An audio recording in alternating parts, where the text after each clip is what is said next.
How's everybody doing today?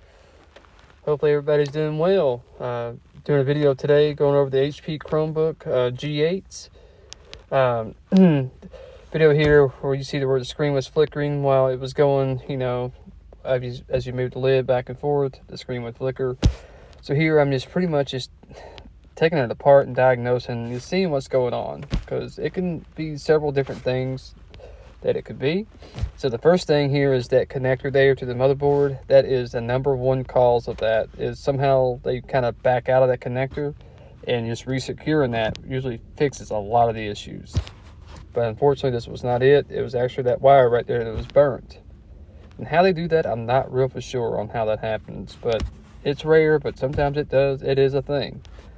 So these screws here is what holds pretty much what connects the lid to the frame. Be super careful taking these out, because if you try too hard, the little brass nut in behind it will break away from the lid, and it's pretty much ruined after that. So you have to be super careful. So you'll see here I try to baby that as much as I can, so make sure you do the same or it will break, and it's not cool at all when it happens.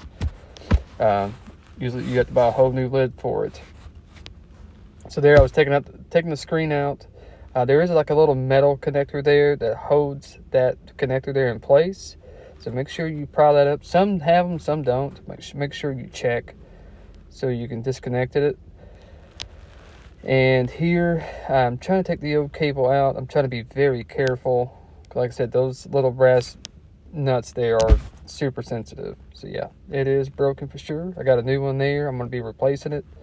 Like, once again, I'm being super careful, not trying to break anything, and pretty much just trying to get everything to go back in the place it was. And it's very important that you do that, or your bezel that goes over it, the black bezel piece, will not snap into place correctly and you'll have a bulge come out.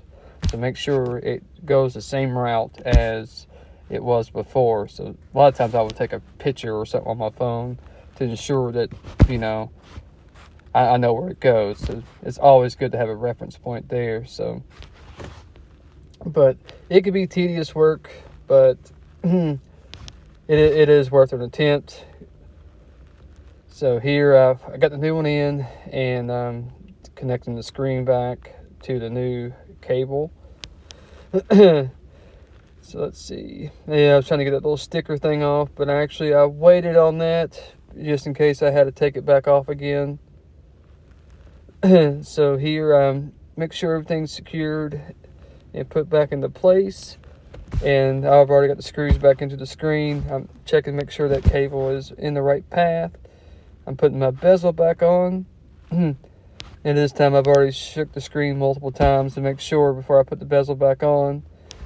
And then I am also pushing the keyboard back into the frame. And from there, just make sure everything's good and tight. Make sure it's working properly before you do all that, because it is a pain in the butt. Have to do all that for no reason. So that did fix the problem for me. Hopefully whoever watches this, hopefully they have, I would say the word courage, to try to attempt to take theirs apart and get theirs fixed. It's a very good feeling to be able to fix your own things and learn new things. So hopefully this video did that for somebody out there. If you have any questions or anything, just please comment and let me know. Thank you.